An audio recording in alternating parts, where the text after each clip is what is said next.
to the Republic of Middle-Aged Men. Gentlemen, it's been forever. Good to see you.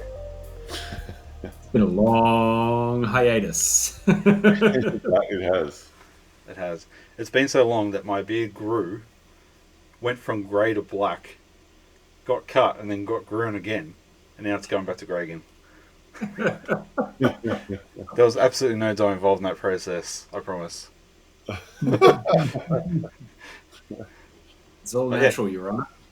Yeah, now it's just wisdom. It's a wisdom beard.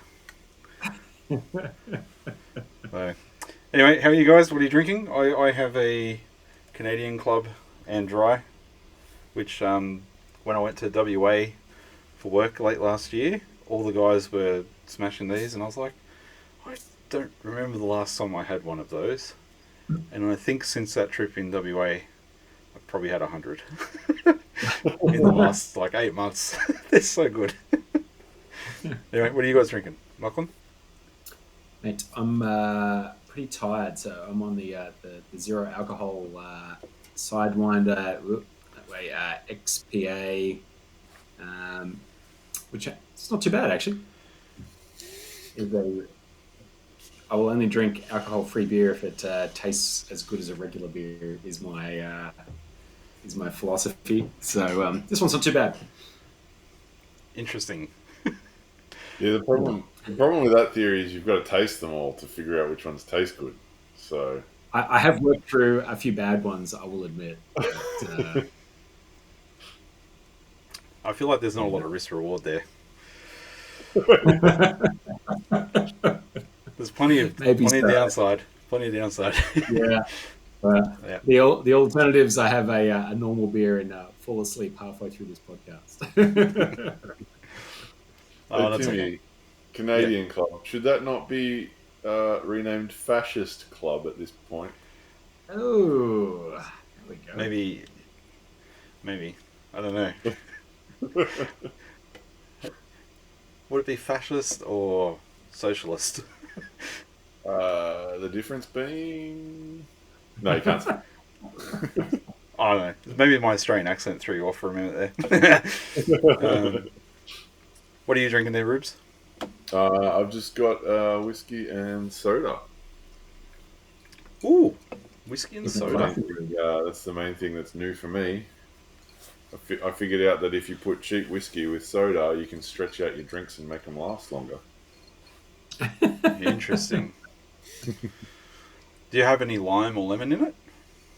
No, just as is. Okay. Just as nature made it. All right. Well, speaking of things that as nature made it, the book for this season 4, by the way, gentlemen. Who knew? Who knew when we started this in COVID? We were talking before we started this episode that we had done 43 episodes of this thing. It's unbelievable. Yeah. Wait. What were the first ones? There was Republic. Yep. That's it. All I remember. Oh, come on. We did Epictetus as well. Yep. The Enchiridion. And then we did the Apology with Plato. This is number 4. Yeah, you're right. It is. Yes. So just to do something different, we're doing Plato again. But we're going to do Timaeus. And guys, I am particularly nervous about this one. To our audience, just a reminder, as far as I'm aware, none of the three of us have ever done any formal training in philosophy. This is our hobby / thing we love to do with each other. And this book scares me a bit because there is so much in here that is making me have to do some extra homework and research. I'm going to show on camera. Training in philosophy, I can barely read.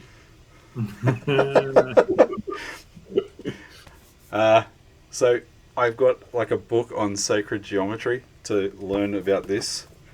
I've just finished reading about the Kabbalion to get my head around that, because these ideas are found within Timaeus. There's also things in there about the tale of Atlantis. So it's a very broad set of subjects I found in this book. You mean I think sprawling? Yeah, sprawling is probably the right word. it's got a bit in there, and I think that's like classic Plato, though. You know, you're just gonna like roll up a whole bunch of stuff and mush it together, and yeah, so it's gonna be great. We're just gonna work our way through it. We're a couple of amateurs. We're not gonna pretend to be professors from uni or something like that. So Yeah, we'll see how yeah. we go. We'll Don't let this beard fool you. But yes, I'm really looking forward to doing it. But yeah, I remember, I don't know, a couple of weeks ago when we started really looking at it, I was reading through this and just going, oh my gosh, I have to get refamiliarized with math here. Like, so I've got a pair of high school students as children, and they come to me with their homework questions. And by golly, that's been a long time since I've looked at that stuff. So that quite often I'll be like, yes, I knew how to do that. Let me have 10 minutes to remember how to do that. So there's a bit of that going on with this as well. Yeah. But we will work through it, and we will take you, our audience, on the journey with us. Hopefully it's helpful for a lot of you guys, and you might be in the same boat as us, where it's new to you and you're not across all this stuff. You might be someone who knows this stuff a lot better than we do, and you're thinking, what are these guys doing? But yeah, I think it's good to just go through it one day at a time, work our way through it. I think that's part of the journey. So yeah, I think it'll be fun. I'm looking forward to it. What I'm planning to do, guys, is insert an edit where I will read out the introduction to this version of the book. It's only a couple of pages long. So I'll slip that somewhere into this episode as we're talking about it. Just the preface, I think it is, in here. And then there's an introduction. So the version that we're looking at, it's translated and edited by Peter Kalkovej. And it's Plato's Timaeus 2nd edition. This is the cover as we have it. And I'll make sure in the episode description that we put the Amazon link for it in there. You can get it on Kindle. You can get it paper-based like we have, or hard copy, obviously. So yeah, we chose that that version because it seemed to have a fairly modern and well-regarded translation, and there's some really great footnotes when you sort of go through there where Kalkovich kind of explains a few things in a little bit more detail when you want to kind of like break them out, or the terms maybe we as lay people aren't that common with. So I think it's a good version of the book for us to use, and where we see those little chestnuts, we'll be sure to sort of share the interesting ones along the way. We kind of do that anyway, like whenever like we've done the other books and we come across some unusual sort of concepts or things like that, we always sort of have a little sidebar chat about them anyway. So this will probably just help the process along, I think. So let's go through like what we know about it. So I chose this book, so I won't go first. Ruben, I'll start with you. What do you know about the Book of Timaeus? Very little, apart from like what you've spoken about in terms of it's got some stories about Atlantis, and apparently it's got some kind of creation myth in there. So yeah, not much. So I guess what I'm expecting in terms of this book is that maybe it's even more abstract and more obscure than the usual Plato.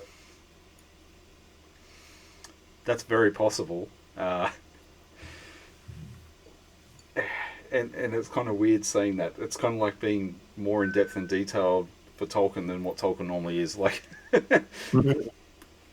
so actually, I'm kind of curious. As a side note, I think I will reread the Silmarillion once we've read this creation story, because I want to see. Tolkien, I know, has borrowed from Plato before. Yeah. So I want to read this and then see did Tolkien use any of this as well.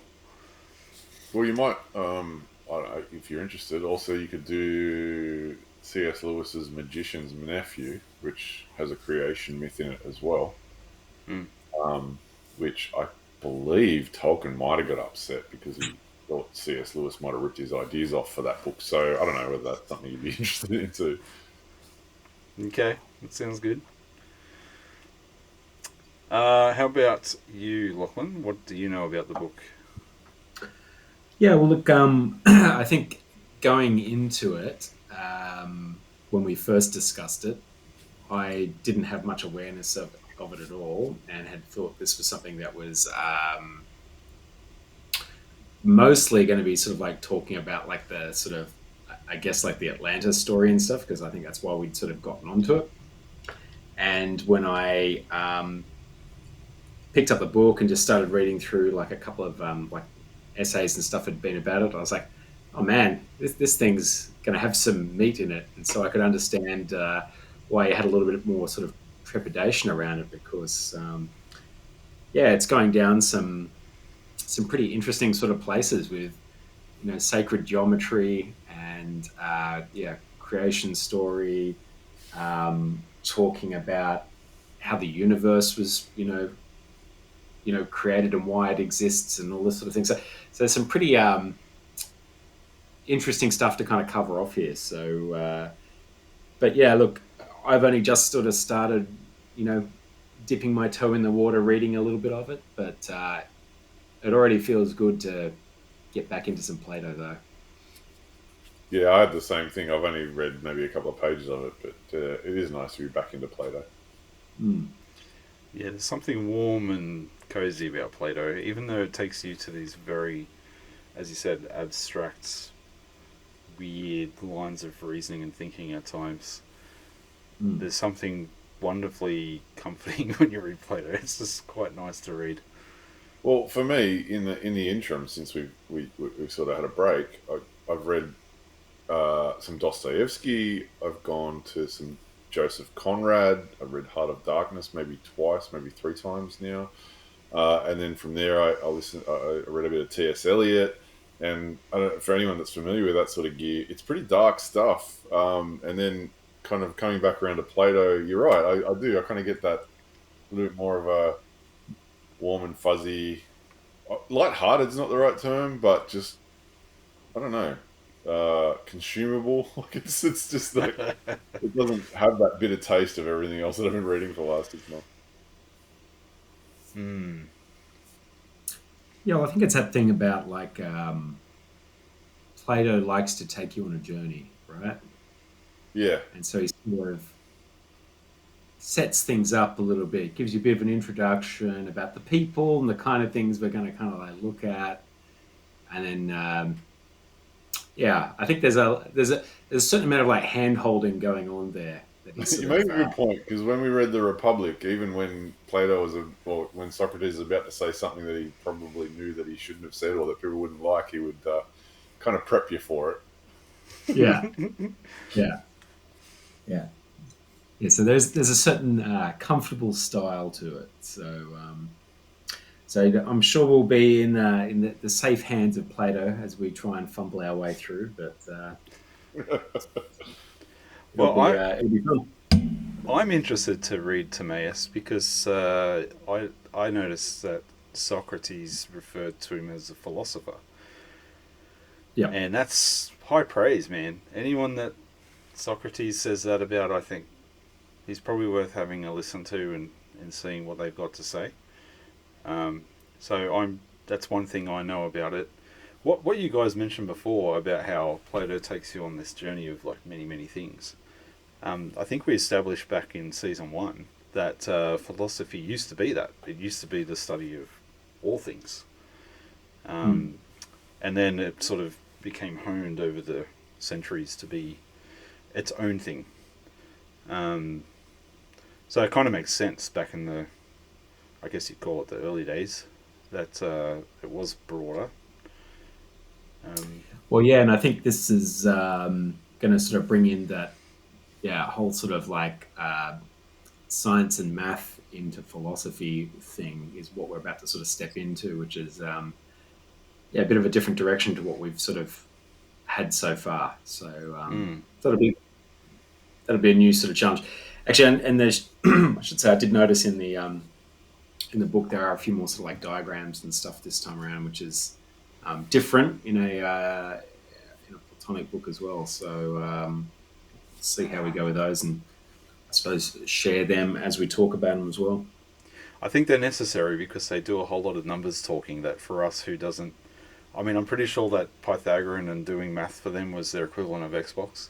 So, like the way that we talk about loadouts for Battlefield 2042 or something, that's what these guys are talking about with shapes and dimensions. And Yeah. so, us as the guys that read it who don't discuss math and play math every day, um, those pictures are needed. So, and I'll make sure that we put those pictures on the stream as well so people can see them. So, I've got a question about Plato. Do you think that Plato does feel more warm and fuzzy to read because he comes at the philosophical questions from a place of curiosity? Almost like a, not childish curiosity, but like a joyful curiosity. Like a curiosity of wanting, and like thinking that if I find this out, it's going to be good. And so there's like a underpinning excitement almost to his curiosity, which probably Well, isn't found in other philosophers at all times. Do you think that I could think be why he's warmer? well, I think a childish curiosity is a joyful curiosity. So Mm. yeah, like yes, I think you're right. I think you might be onto something there. I think the other thing is that I think he tries to write for the everyman audience, if you know what I mean. And I think sometimes other philosophic sort of works can feel like I don't Academic. know. Yeah, yeah, and I suppose he's trying to bring it into a very real sort of place that anybody can kind of understand it. It's also Uh, conversational. Like it's written yes. conversational. It's not written in a in a different kind of format, like an essay format or whatever. Hmm. It's not even prose or whatever. It's just like it's just a conversation. So Yeah. I mean, I don't know whether that contributes to it. It might. Yeah, well, I think that does absolutely kind of contribute to it because it's that exchange going backward and forward, you know, between a couple of them there as they sort of like try and hash out the detail, the same as you'd question it in your mind, right? Rather than just sort of having one person explaining Yeah, something, you know, they that's sort of true. pause. Hey, what did you mean by that? You Yeah, know, like let's dive a bit deeper into that. You know? it's exploratory rather than expository. Yeah.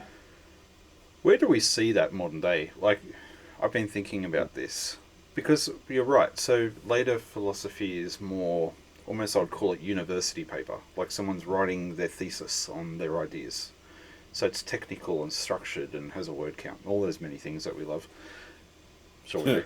And then, and a lot of public discussion is in a model of debating. So whether it's tribalistic debating like on Twitter or something or X, or actually having people at the front having a debate about an issue, I'm trying to think like really the only example I can think of a dialogue around these ideas that's long form discussion is Blooming podcasts and occasionally something like what Jordan Peterson's done with his Exodus series where he's got a panel of 7 or 8 other people from different backgrounds talking about a text. That's sort of another way of doing it. But I guess my point is that's a fairly new resurgence of that, or re-emergence, I should say.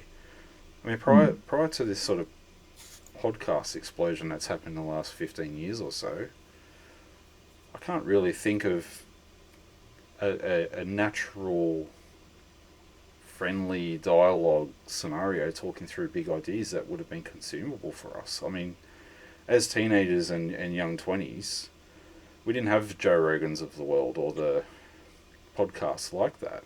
We would have seen debates or we would have seen late night TV shows with a 5 minute conversation, or we would have read a book on it or heard a speech on it. I don't think you would have had more of that dialogue sort of interaction. So, do you think it's making a resurgence? Yeah, I think you've answered your own question there. I couldn't disagree with that. I think that's exactly right. The only difference I would say between the formats that we have now is just the immediacy of the recording. So, I mean, you had Plato who wrote down the conversations of Socrates probably after his death, and Plato was a poet, so there's a filter there. Yeah. So it's probably somewhat, uh, better presented than a free form conversation. I don't think that's a negative, but that would be the only real difference. But I think you're right. The what you get, the closest thing we have to it now are the podcasts, the long form podcast. Yeah, I wonder if that's going to change the landscape. Like I if think it it'll. already has. Mate. Yes, but what I mean by that is, will it go back up the chain? So will uh, philosophy based on dialogue make a resurgence in the universities? Oh, I've no idea about that, but there's a lot of I I think it legitimate might. criticism of university system now. Yeah, because one of the problems that they're having right now with chatbots and stuff is when people are submitting assignments, so it's getting more and more difficult to figure out, did that person write it or did a chatbot write it? That's a good point. The way forward may be oral exams. Yeah, it could be through That might dialogue. be the only way to do it. Yeah, so we might go full circle and end up back into a form of education that requires dialogue to be considered an expert rather than a written essay or literature. Yeah, if you can't exposit it directly in the moment, then you're not considered an expert. Oh, that's Mm. interesting. I You might have wouldn't to mind. do it with debate more than anything, though, because otherwise it's probably going to come off more like rhetoric, I suppose. And like I think that's the thing that's been good with the Plato dialogues, and probably true of some of the podcast sort of stuff as well, is that it's sort of two-way conversation Mm. and challenge sometimes. Like you had your good old Thrasymachus in the Republic. Is that as that guy? Or is Thrashy Tracy Marcus Marcus. as your guy in the Savior? Yeah, that's the Aussie Western Sydney way. Thrashy Marcus. Yeah. But yeah, so I mean, you sort of had your detractors in there as well, kind of challenging some of those concepts. So you had to kind of prove your point and all that sort of thing. So maybe debate's kind of the way to do it. Because Mm. like, you know, Rogan does that in his podcast as well, right? He'll challenge and ask questions if something doesn't sound right. To a certain extent, yeah. Hmm. And he's usually coming from that sort of childish curiosity. Absolutely, yeah. Why does this I happen? do think that is important, and I think that is conducive to learning. Is that curiosity, that childish curiosity? Hmm. I don't know about you guys, but like in my workplace, it's been observed that I am very curious, and that I actually take joy in finding out new things and learning how different components of the business works and all that sort of stuff. And I don't know if that's always been the case, but I know that since we've been doing this and reading a lot more, because I've been reading quite a lot of philosophy over the last few years, that there is like this awakening of just wanting to learn stuff, and it doesn't really matter what it is. If I'm learning something new, it's kind of cool and exciting. And I don't know, are you guys finding that since we've started doing this that you feel more excited when you learn something new, or are you like actively looking for opportunities to do new things? And that could even be like really, really small things. Like Ruben, you've got a younger one, just playing on the ground with some toys that you've never played with before. Do you find that like curious? Like, oh, this is a new type of toy, or there's something new here I didn't know. Like, do you get what I mean? Like, do you find that you're Uh, finding more joy in learning? yes, but I see it more as a change of approach. Mm. Perhaps that might be a self criticism in the sense that it's more for me a change in approach to finding out what I want to, not so much that there's a childish joy. But just on a side note, what you said about having a little one, there is, and this is totally unrelated, but I feel like I should say it anyway. Um, I've got older kids, and then about an 8, 9 year gap, and then a really young one. And I feel like I can observe and enjoy a lot more with the youngest one than I was able to with the first ones, because the first ones were stressful, a lot more stressful, because you know what you're doing and you're freaking out. And then, but by the time my third one, he's really young. My other one's a bit older. I don't have to worry about them. So I'm experiencing what you've just described in terms of a childish or joyful learning, observing him a lot more so. So it's been a real blessing. But that's probably not answering your question. That's just how I feel about it. But it does, because you've sort of, you're in the moment more. Like you're trying to enjoy what's just there. Yeah, I have noticed one thing. I have noticed directly in terms of, since reading and doing this podcast and reading philosophy, is that my immediate response to disagreement now is to ask questions. Whereas I think when I was younger, it was to attack. Okay. That's interesting. I hadn't thought about it from that perspective. I think you're right, though. I think I'm doing a similar thing. Well, when someone says something that I think is ridiculous, when I was younger, it was like, you're an idiot. But now, as I'm older, and this may not be a philosophy, this might just be a thing about getting older, my immediate response is, yeah, why do you think that? And like that one question sometimes can unravel someone's entire position, believe it or not. I believe it. Yeah. How about you, Lachlan? Yeah, look, I don't know about if it's changed my approach to curiosity. I think I've always been a relatively sort of curious person, but certainly having like since started this podcast, it has changed. I think like the direction and the kinds of things that I try and learn about and have an interest in understanding, and I suppose like really broaden my horizons quite a bit. I consume a heck of a lot of podcasts and material and stuff now on topics I never would have really thought to have seeked out before. So yeah, I've gotten a lot out of it, and I have there's definitely a change. I don't know if it's more curiosity, but it's certainly harnessing that curiosity to dive into some stuff that I wouldn't have previously. Yeah. Yeah. Yeah. Yeah, it's Well, hard to unwind the two, isn't it? Like the age versus the impact this has had. I think that's why the title that you came up with, Timmy, for this podcast is entirely appropriate. the Republic of Middle-Aged Men. Yeah. I find I'm able to, as I said, like be in the moment more. Like I've even noticed that I play with my dog more, and I give him more attention, and I'm just like, no, I'm here. This is the now that I'm in. This animal is in front of me. He wants my attention. You know, what's 30 seconds of my time? And it's going to make him happy, and his tail will be up in the air all day if I just play with him for 30 seconds until he's worn out. So I do that. And I've noticed that that's like the same approach with the kids. So, you know, if my kids ask for my time, instead of going, in a minute or whatever, I generally now just try and stop doing what I'm doing and go and give them that time. And it hasn't really made me run late for anything. It hasn't really made me miss out on anything, but it's making their experience nicer, and it's making my experience nicer.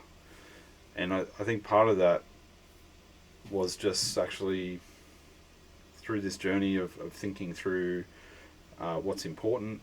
It's made me understand, hey, I invest so much energy into getting these people who I love around me in this environment that I love around me. I should actually like mentally be in this moment and enjoy those things, because they won't last forever. So just take that time and enjoy it. And I don't know, maybe part of it is I read a lot of Ecclesiastes this year as well. So Have you ever read Ecclesiastes, either of you two? Oh yes, yeah, I have a few times. Yeah. Yeah. Have you read it before, Lachlan?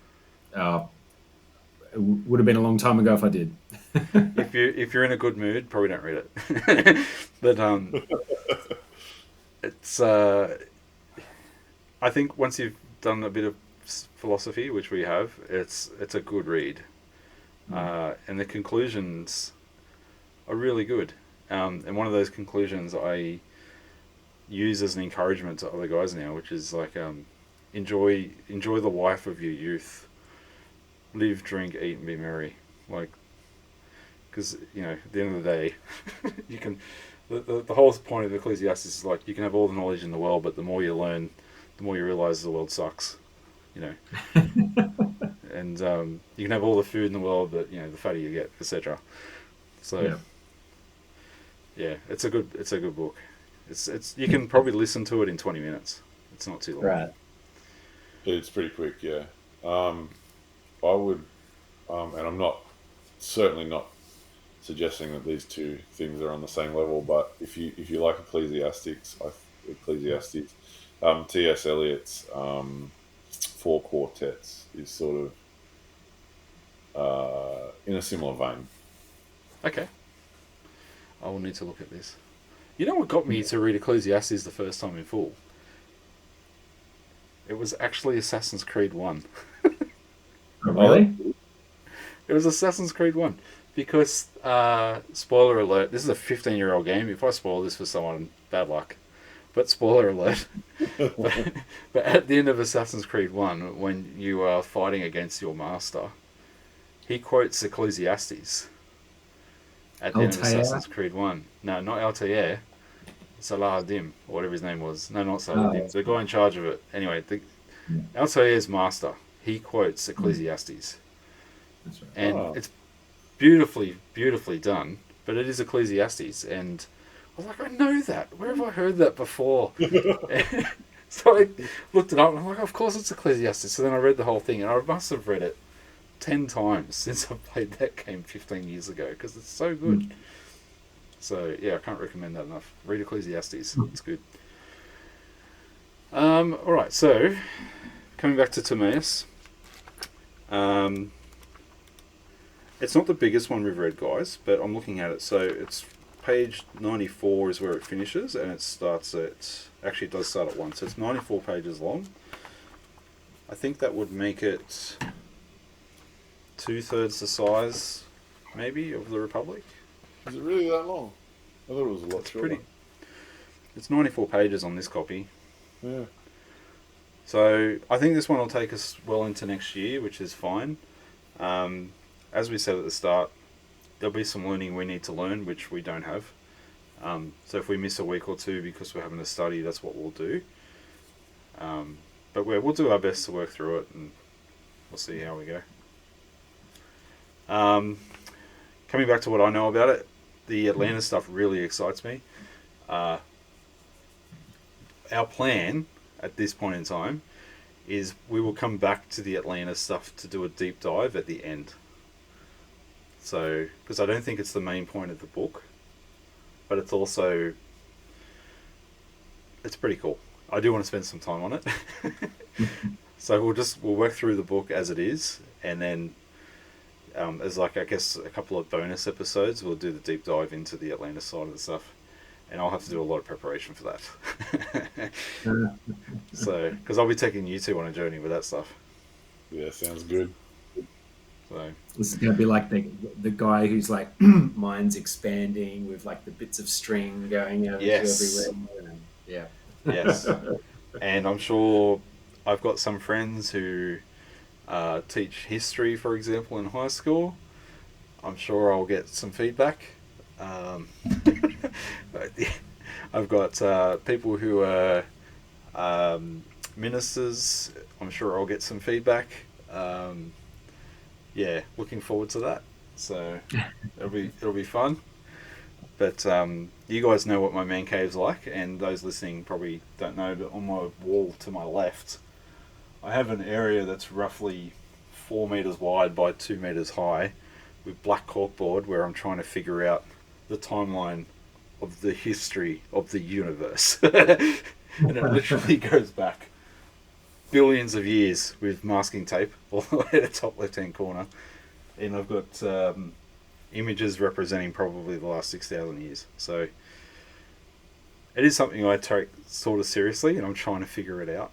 So hopefully by the time we get through the Timaeus, I've got all my ducks in a row for this Atlantis stuff and where I think it potentially could have been if it was real, and what may have made it disappear, all that sort of stuff. We'll find out in the journey, mate. Yeah, it sounds fun. interesting. It'll be fun. So, anyway, I think that'll do, guys. I think that's a good introduction episode.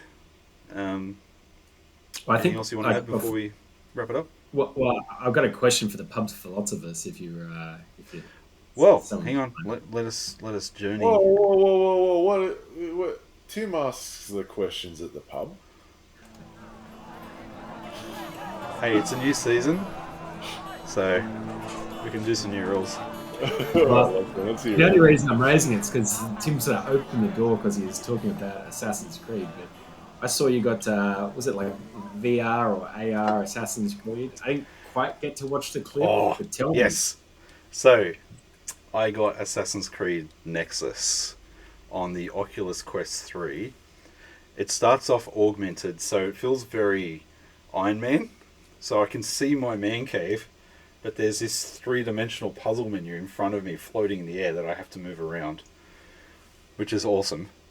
And then obviously you're in the Animus machine, which for those who haven't played Assassin's Creed is a game that reads your genetic memory, so then you can simulate what happened in your ancestors' past. And the very first level you get to be in in Venice during the Renaissance. And you play as a guy called Ezio, who's my favourite assassin. You can see his outline behind me. That's Ezio right there. And it's virtual reality, so it's awesome. You've got 2 assassination blades on your wrists. You can climb walls. You can sword fight and block. You can pick up stuff and throw it. It's awesome. It's so good. I've played half of the first level. It probably took 20 minutes. I streamed it on Facebook. So good. So good. Yes, I do play a lot of Beat Saber and Vader Immortal on VR. And both of those games are going to gather dust for a while, because this Assassin's Creed game is just amazing. It is so good. So I'm keen to watch the rest of the clip and get a view on it, because I've always enjoyed that series of games as well. So yeah, it'd be pretty cool to be able to get immersed in some of that. Because that's the thing, right? Those games have always done such a great job of dropping into you that time and place in history. Yeah. And I think to be able to sort of, be in a VR environment where you can kind of look around some of them, that's got amazing potential. One of the levels is from Assassin's Creed Black Flag. So you can climb the rigging and jump from sail to sail on your big tall ship, and then jump down on deck and sword fight. And I'm sure that there'll be shooting cannons and all sorts of stuff. It's so good. As I said, I sunk almost half an hour into it, and I didn't even do the whole first level. And I think there's 15 or 16 missions. Sorry? I'm just watching some of it now. The graphics are not terrible, man. They're getting up there. The new headset, which I got the Quest 3, it's about 50% more powerful than the 2 was. Yeah. So your range of vision is wider, and the resolution is much higher, and the frame rate is better. So even for Beat Saber, I've noticed a really noticeable difference where, because it's running 30 frames a second faster, you just don't get any latency or glitching at all. So I just seem to be getting better scores because there's nothing from the system causing me to make mistakes now. Yeah. I feel like the 2, it was sort of really pushing its limits to play Beat Saber. But 3, it does it so easy. It just runs silky smooth. So I'll have to come over and give it a go, because maybe with the how the the res and the smoothness now might Yeah. save me some nausea. Yeah. Well, they've got comfort adjustment settings in it as well. So I maxed everything because I don't get sick in it. So I had like full climbing and jumping and falling, and oh yeah, you Yeah. can do like the leap of faith in it as well. So you Oh, jump off like the cool. top of a bell tower and fall to the ground, which on VR is that your stomach and your balance says I am going to die. And so it's this very strange feeling where you fall like 200 meters and then you're okay. It's like, ah. So yeah, And then it's you have good. to get back up off the floor. Yeah, there's footage of some people falling into TVs and things playing this. Yeah, So you'll be careful. yeah. You might need a bit of So, space. but no, it is very good. The augmented reality is brilliant. I also purchased for $15 an app to learn how to play piano, and it can because it's augmented reality. You can see everything in your room. You can draw a virtual piano on your desktop and play piano just on your desk because it sees where your fingers go and plays all the notes. And it does it Guitar Hero style, so it brings all the stripes down, what number of finger you should be using, and it has the music sheet in front of you. But the other thing you can do is do that at your own piano. So we've got a piano in the lounge room, and my daughter's learning how to play piano. So she put it on. We configured it to show where all the keys are, and then on our actual piano, it does the Guitar Hero graphics coming onto the keys for her, so she knows where to hit and what to do with the sheet music in front of her. It hears everything you play, and it gives you a score as you go. Yeah, that's genius. That's what we should be using that stuff for. Yeah, man. Exactly where we should be going with that tech. She went from doing her normal practice sessions of 5 minutes. She played for like 40 minutes straight because it made it a game. Because all of a sudden, I need to beat that score. I need to get 3 stars. Like it tapped into that gamer mentality that the kids have. I feel bad for piano teachers because they're now out of a job, but yeah, potentially. It's not perfect, but it's damn good. And I think give it a year or two, that'll be a very, very cheap way to learn how to play piano. Like if you did that for half an hour every day for a year, you'd be playing very well. you go all right. Yeah. Yeah, that's good. That's clever. And when you think about the price of a headset being like $700 and then the app's $15, if you do 100 lessons, that's a very cheap lesson. Will you tell me when they've got the software so that I can do this with Iron Man style, rebuilding my Datsun, so I can put the augmented reality and it can show me where I'm supposed to put things back in there. You joke, but I do wonder in the future what level of application that would have for other things. They could for sure do that with like dealers, I reckon. Yeah, because they'd have like a set catalog of current model cars. Yeah, augmented reality. Okay, we're going to rebuild the gearbox today. or even even if you bring someone into your house or not even bring them into your house, but remotely, you just want to redo your kitchen or whatever. You put on the headset and start moving stuff around. Well, bringing it back to a philosophical idea, I look forward to the day where I can do an augmented reality where Socrates sits opposite me via an animated Socrates and a chatbot system that only ties into the writings of Plato, and then I can have a chat with Socrates in my lounge room. Would you have to feed him augmented food in order to keep him talking? I don't know, but he has to be animated with Crocs. Yeah. Which way to thou buffet? Yeah. No, but surely that will happen. The way chatbots are going and the way they're starting to incorporate those into games. No, for sure. Do yourself a favor. Google Unreal Engine 5 with chatbots. I think I showed you this, Ruben. I'm not sure if I showed you, Lachlan. It's amazing. This guy is using his headset so he walks up to any NPC in this Unreal 5 city that's been used for the Matrix demo that they did a year ago, and every single NPC character has its own chatbot software, and so they all have their own personality, and he goes up to them and starts talking to them and tries to convince some of them that they're in a simulation, and they get annoyed or angry or upset. And he asks them all these different questions, like, "Oh, I'm doing this for my job. I've got a family at home," and like, it's so strange. Every single walking person in that game has their own chatbot personality, and they're all different. That's cool. It's cool, but it's weird. So, all right, guys, I think we'll call it. For those listening, thanks for sticking with us, and please order your copy of Timaeus. But as usual, we will read out line by line the book and put it on the screen. So if you don't have it or you can't be bothered reading it, we will read it out for you as we go and put it up there for your convenience. And just like this podcast, middle-aged men are not built in a day, and neither was the Republic. And I've got that whole line wrong, but that's okay. We've been out for a while, so I'll get my lines right for next episode. Thanks for listening to the Republic of Middle-Aged Men. Guys, see you soon. Catch up.